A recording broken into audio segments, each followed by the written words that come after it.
എന്തൊക്കെ ചെയ്താലും ഈ വയറ് മാത്രം കുറയുന്നില്ല. എല്ലാവരും പറയുന്ന ഒരു പ്രശ്നമാണ്. എത്ര ഡയറ്റ് ചെയ്താലും എക്സസൈസ് ചെയ്താലും മുഖം ചെറുതാവും, കയ്യും കാലും ഒക്കെ തടി കുറയും, പക്ഷെ വയറിലെ തടി മാത്രം കുറയുന്നില്ല. അത് എന്തുകൊണ്ടായിരിക്കും? ശരിക്കും അതിന് കാരണം നമ്മുടെ ഈ വയറിലെ ഫാറ്റ് എന്ന് പറയുന്നത് ശരിക്കും ഫിക്സഡ് ഡെപ്പോസിറ്റ് പോലെയാണ്. നമ്മളിപ്പോ അത്യാവശ്യ ഘട്ടങ്ങൾ, നമ്മുടെ എമർജൻസി സിറ്റുവേഷനിൽ മാത്രമല്ലേ നമ്മുടെ FD അഥവാ ഫിക്സഡ് ഡെപ്പോസിറ്റ് എടുക്കുള്ളൂ. അതേപോലെ തന്നെ ബോഡി ഈ വയറിലെ ഫാറ്റ് എന്ന് പറയുന്നത് എമർജൻസി സിറ്റുവേഷൻസിൽ മാത്രമേ അത് ഉപയോഗിക്കുകയുള്ളൂ. അതുകൊണ്ടാണ് എല്ലാവരും ഇപ്പം ഡയറ്റ് ചെയ്തു, ഭയങ്കരമായിട്ട് ഞാൻ ജിമ്മിൽ പോകുന്നുണ്ട്, വർക്കൗട്ട് ചെയ്യുന്നുണ്ട്, എക്സസൈസ് ചെയ്യുന്നുണ്ട്, പക്ഷെ എൻ്റെ ഈ മുഖം ഭയങ്കരമായിട്ട് ശോഷിക്കുന്നു, അല്ലെങ്കിൽ കഴുത്ത്, കൈ, കാലൊക്കെ നന്നായിട്ട് മെലിയും, പക്ഷെ എന്ത് ചെയ്താലും വയറിലെ ഫാറ്റ് കുറയാത്ത. എന്താ അതിന് കാരണം?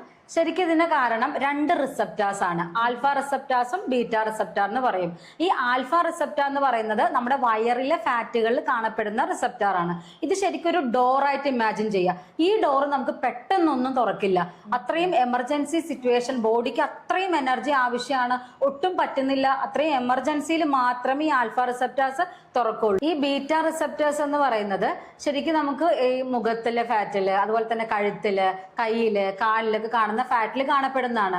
അപ്പൊ ഈ ഡോർ എന്ന് പറയുന്നത് പെട്ടെന്ന് തുറന്ന് അവിടെയുള്ള ഫാറ്റിനെ എനർജിക്ക് വേണ്ടി യൂട്ടിലൈസ് ചെയ്യും. നമ്മൾ എക്സസൈസ് ചെയ്യുമ്പോൾ അല്ലെങ്കിൽ ഡയറ്റ് ഒക്കെ ചെയ്യുമ്പോഴൊക്കെ ഈ ബീറ്റ റിസപ്റ്റേഴ്സ് പെട്ടെന്ന് ആ വാതിൽ തുറന്ന് അവിടെയുള്ള ഫാറ്റ് ബേൺ ആവും. അതുകൊണ്ട് കയ്യിലെയും കാലിലെയും മുഖത്തിലെ കഴുത്തിലൊക്കെ പെട്ടെന്ന് നമ്മുടെ ഫാറ്റ് കുറയും. പക്ഷേ ആൽഫ റിസപ്റ്റേഴ്സ് നമ്മുടെ വയറിലാണ് ഉള്ളത്. ഇത് എന്ത് കാരണവശാലും എമർജൻസി സിറ്റുവേഷനിൽ അല്ലാത്ത ഒരു കാരണവശാലും ഇത് തുറക്കില്ല.